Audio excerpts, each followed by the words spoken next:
ಬೆಂಗಳೂರಲ್ಲಿ ಮಾತ್ರ any time traffic ಗುರು. ಏನು ಮಾಡಿದ್ರು ಪ್ರಯೋಜನ ಇಲ್ಲ ಅನ್ನಂಗೆ ಹೋಗ್ಬಿಡ್ತದೆ. ಇಲ್ಲಿ ಬಂದು ಏನಾದ್ರು ತಗ್ಲಾಕೊಂಡ್ಬಿಟ್ರೆ ಮಾತ್ರ ಮನೆಗೆ ಹೋಗೋದು ಎಷ್ಟು ಕಪ್ಪ ಅನ್ನಂಗೆ ಆಗೋಯ್ತದೆ.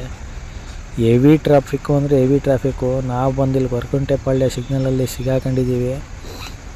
ತುಂಬ ಟ್ರಾಫಿಕ್ ಐತೆ. ಮ್ಯಾಕ್ಸಿಮಮ್ ಇನ್ನೂ ಎಷ್ಟೊತ್ತಾಯ್ತದೆ ಗೊತ್ತಿಲ್ಲ. ನಾವಿನ್ನು ಸಿಗ್ನಲ್ ದಾಟಿ ಹೋಗ್ಬೇಕು. ಮಾರ್ಕೆಟ್ಗೆ ಹೋಗೋ ಅಷ್ಟೊತ್ತಿಗೆ ಎಷ್ಟೊತ್ತಾಯ್ತದೆ ಈ ಮಾರ್ಕೆಟಲ್ಲಿ ತಿರುಗಬೇಕು ಅಂದರೆ ಕಷ್ಟ ಇದೆ ಗುರು. ಸಿಕ್ಕಾಬಟ್ಟೆ ಜನ. ಮಾರ್ಕೆಟ್ ಅಂದ್ಕೊಂಡು ಮಾರ್ಕೆಟಿಗೆ ಬಂದು ನೋಡಿದ್ರೆ ಇಷ್ಟೊಂಥರ ಜನ ಐತೆ. ತುಂಬ ಕ್ರೌಡ್, ಮತ್ತೆ ಕ್ರೌಡ್ ಇದೆ. ನಾವಿವಾಗ ನಮಗೆ ಬೇಕಾದಂಥ ಐಟಮ್ ತಗೋಕ್ಕೆ ಅಂತ ಒಳಗೆ ಬಂದು ಮಾಡ್ತಿರ್ಬೋದು. ನಮ್ಮ ಪುಷ್ಪ ಹೋಯ್ತಾನೆ ಟಗಡ ನೆಡ್ಕೊಂಡು ಮೋಟ್ ಕಾಲು ಇಕ್ಕೊಂಡು ನನ್ನ ಮಗ ನಮ್ಮ ಕಾರ್ಪೆಟ್ ಐಟಮ್ ಸಿಗೋವೆಲ್ಲ ಮೇಲ್ಗಡೆ ಫ್ಲೋರು. ಪೂರ್ತಿ ಕೆಳಗಡೆ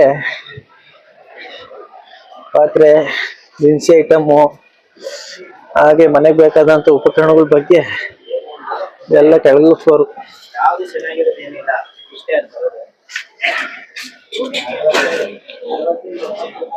ಹಿಂಗೆ ಬರಲ್ಲ.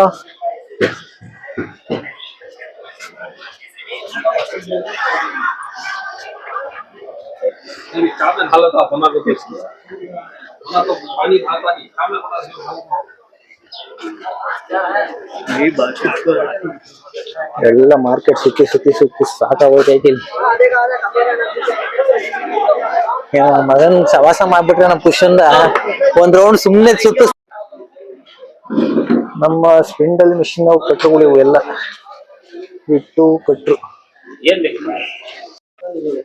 ಹಾಕಲ್ಲ ಅಂತೀಯ.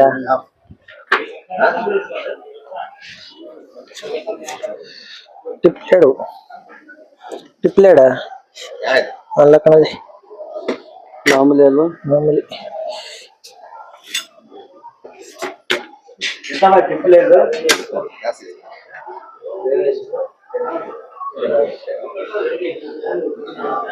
ಬಿಟ್ಟು ಹಾಗೆ ನಮ್ಮ ಕಾರ್ಪೆಂಟರ್ ವರ್ಕ್ ಅವು, ವೆಲ್ಡಿಂಗ್ ವೇರ್ ಅವು ಎಲ್ಲ ಐಟಮ್ ಇಲ್ಲಿ ಸಿಗ್ತವೆ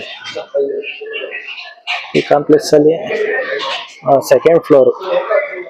ಫಸ್ಟು ಹೇಳಿದ್ನಲ್ಲ ಇದು ಮನೆ ದಿನಸಿ ಐಟಮ್. ಸೆಕೆಂಡ್ ಫ್ಲೋರ್ ಪೂರ್ತಿ ನಮ್ಮ ಟೂಲ್ಸ್ ಐಟಮ್ಗಳು ಸಿಗ್ತವೆ. ನೋಡ್ತಿರ್ಬೋದು ವೈಟನೇ ಇದೆ ತಿರ್ಕೊಂಡು. ನನಗೆ ಬೇಕಾಗಿರೋದು ಕ್ಲಾಂಪು ಅಂತ ತಗೊಂಡ್ಬೇಕು. ಬನ್ನಿ ಕ್ಲಾಂಪ್.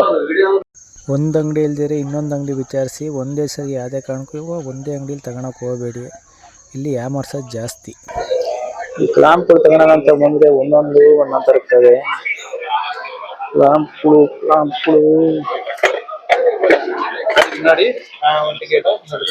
ನಮ್ಮ ಕ್ಲಾಂಪಲ್ಲಿ ಈ ಫೇಸ್ ಕಟ್ ಆಗಿದೆ. ಅದನ್ನೊಂದು ತಗೊಂಡೋಗ್ಬೇಕು. ನಮಗೆ ಅಷ್ಟೇ ಸಾಕಾಗಿರೋದು. ಈ ಕ್ಲಾಂಪ್ ಬಂಡವಾಳಕ್ಕೆ ವೇಸ್ಟ್ ಅಂತ ನೋಡ್ತಾ ಇದೀವಿ.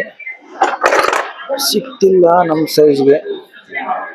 ನೋಡಂತ ಎತ್ತಾಗ ನೋಡಿದ್ರು ಬರೀ ಬಿಲ್ಡಿಂಗು ಹೋಗೋರು. ಪೂರ್ತಿ ಮಾರ್ಕೆಟ್ ನೋಡ್ತಿರ್ಬೋದು. ಈಗ ನಾವು ಮುಂದೆ ಐಟಮ್ಗಳು ತಗೊಂಡೋಗೋದು. ಕೆಳಗಡೆ ಇಳಿಬೇಕು. ಕೆಳಗೆ ಹೋಗೋಣ. ನೋಡೋಣ ಇನ್ನೇನೋ ಪರ್ಚೇಸ್ ಆದರೆ ಮಾಡ್ಕೊಂಡು ಊರ್ ಕಡೆಗೆ ಪಯಣ ಬೆಳೆಸ್ಬೇಕು. ಬೇಗ ಕತ್ಲೆ ಆದಷ್ಟು ಇಲ್ಲಿ ಹಿಂಸೆ ಜಾಸ್ತಿ. ಕೆಳಗೆ ಬೇರೆ ಹೋಗು, ಎಲ್ಲಾರನ್ನ ಕೇಳ್ಕೊಂಡೆ ಹೋಗ್. ನನ್ನ ಮಗ ನೀನು ಕೇಳ್ಕೊಂಡು ಹೋಗ್ದಲ್ಲಿ ನೀನ್ ಏನ್ ಮಾಡಿದ್ಯಾ ನೀನು?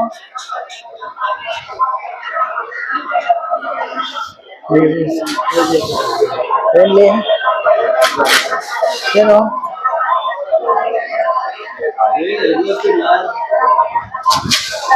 ಅಲ್ಲೆಲ್ಲ ಇಳಿತಿಲ್ಲ.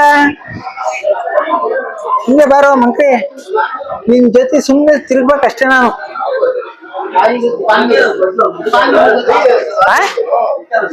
ಈ ಮಾರ್ಕೆಟಲ್ಲಿ ಏನಪ್ಪ ಅಂದರೆ ಸಸ್ತಾ ಮಾತ್ರ. ತರಕಾರಿ ಎಲ್ಲ ಸಸ್ತಾ ಸಿಗುತ್ತೆ. ಗುಡ್ಡೆನೆ ಮಡಿಕೊಂಡು ಕರಿತಿರ್ತಾರೆ ಇಷ್ಟು ರೂಪಾಯಿ ಅಂತ. ತಗೊಂಡವ್ರು ಮಾತ್ರ ಮಾರ್ಕೆಟಲ್ಲಿ ಅಚ್ಚುಕಟ್ಟಾಗಿ ತರಕಾರಿ ತಗೊಬೋದು. ಏನು ತಗೊಳಕ್ಕೂ ಇಲ್ಲಿ ಕಷ್ಟ ಇದೆ. ಹೋಗಂಗೆ ನಿಂತವೆಲ್ಲ ನೋಡ್ತಿರ್ಬೋದು. ಆಟೋಗಳನ್ನ ಇಲ್ಲಿ ಬಂದು ಪಾರ್ಕ್ ಮಾಡೋಗಿರೋರು ಯಾರು ತಗೊಂಡೋಗಿಲ್ಲ. ಅದಕ್ಕೋಸ್ಕರ ಇವು ಇಲ್ಲೇ ಬಿದ್ದು ಎಲ್ಲ ಕಿಕ್ಕಿಡು ಹೋಯ್ತಾವೆ ಫ್ರೆಂಡ್ಸ್. ನೋಡ್ತಿರ್ಬೋದು ಬೆಂಗಳೂರು ಮಾರ್ಕೆಟ್ ತಿರುಗಿ ನಮ್ಗೂ ಕಾಲ ಬಂದು ಕಾಂಪ್ಲೆಕ್ಸ್ ಇದೇ ಕಾಂಪ್ಲೆಕ್ಸ್ ಅಲ್ಲಿ ಐಟಮ್ಗಳು ಜಾಸ್ತಿ ಸಿಗೋದು. ಕಾಂಪ್ಲೆಕ್ಸ್ ಇಂದ ಕೆಳಗಿಳಿದು ನಾನು ನಮ್ಮ ಪುಷ ನಡ್ಕೊಂಡು ಹೋಗ್ತಾ ಇದ್ದೀವಿ. ಬೈಕ್ ನಮ್ದು ಯಾವ ಎಲ್ಲ ಐತೆ ನಮ್ಗೆ ಗೊತ್ತಿಲ್ಲ. ಸಿಕ್ಕೊಳ್ಳಿ ಚಾಕ್ನ ಅವ್ರು ಅದೇ ತರ ಮಾಡತ್ತಾರೆ. ಇವಾಗ ಚಾಕ್ನ ಫ್ರೈ ಮಾಡ್ತಿದ್ದಾರೆ. ಅಚ್ಚುಕಟ್ಟಾಗಿ ಚೆನ್ನಾಗಿ ರೋಸ್ಟ್ ಮಾಡಿ ಅಂತ ಹೇಳ್ಬಿಟ್ಟಿದ್ದೀನಿ. ಒಂದು ಸ್ವಲ್ಪ ಹಸಿಗೆ ಬಿಟ್ಬಿಡ್ತಾರೆ ಒಬ್ಬೊಬ್ಬರು. ಅದು ಚಾಕ್ನ ತಿನ್ನೋಕ್ಕಾಗಲ್ಲ, ಒಂಥರ ಏನೋ ಒಂಥರ ಸ್ಪೈಸಿ ಸಿಗಲ್ಲ ಅಷ್ಟು.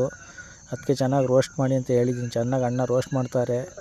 ಇಲ್ಲಿ ನೋಡ್ತಿರ್ಬೋದು, ಇಲ್ಲಿ ಗುಡ್ದ, ಲಿವರು, ಗುಂಡಿಗೆಕಾಯಿ, ಹಾಗೆ ಆಮೇಲೆ ಕೈಮಾ ರೋಸ್ಟು ಎಲ್ಲನೂ ಮಾಡಿಕೊಡ್ತಾರೆ ಇಲ್ಲಿ. 1/4 kg ಎಷ್ಟಪ್ಪ ಅಂದರೆ 1/4 kg 150 ರೂಪಾಯಿ ಅಂದರು. ನಾವು ಆಯಿತು ಮಾಡಿಕೊಡಿ ಅಣ್ಣ ಅಂತ ಹೇಳ್ಬಿಟ್ಟು ಈ ಥರ ಎಲ್ಲ ರೋಸ್ಟ್ ಮಾಡಿಸ್ಕೊಂಡು ಚೆನ್ನಾಗಿ ರೋಸ್ಟ್ ಮಾಡಿಸಿದ್ದೆ. ಒಟ್ಟಿನೊಳಗೆ ಸ್ಪೈಸಿಯಾಗಿ ಒಂಚೂರು ಚಾಕ್ನ ಮಾತ್ರ ಅಲ್ಟಿಮೇಟ್ ಟೇಸ್ಟ್ ಗುರು, ಸಖತ್ತಾಗಿತ್ತು. ನಾವು ತಾಜ್ ಹೋಟ್ಲು ಪುಣಿಗಲಲ್ಲಿ ಗೀ ರೈಸ್ ಕೈ ಮಾತಾಡಿದ್ವಿ. ನಾನು ನಮ್ಮ ಖುಷ ಬಿಸ್ಲೇರಿ ಬಾಟ್ಲು ಗೀ ರೈಸು ಓಡಿತಣ್ಣನೇ. ಟೈಮ್ ಬಂದಾಲೆ 11 ಗಂಟೆ. ಈಗ ಊಟ ಮಾಡ್ತಾಯಿದ್ದೀವಿ. ಊಟ ಮಾಡ್ಕೊಂಡು 3 ಕಡೆಗೆ ಪಯಣ.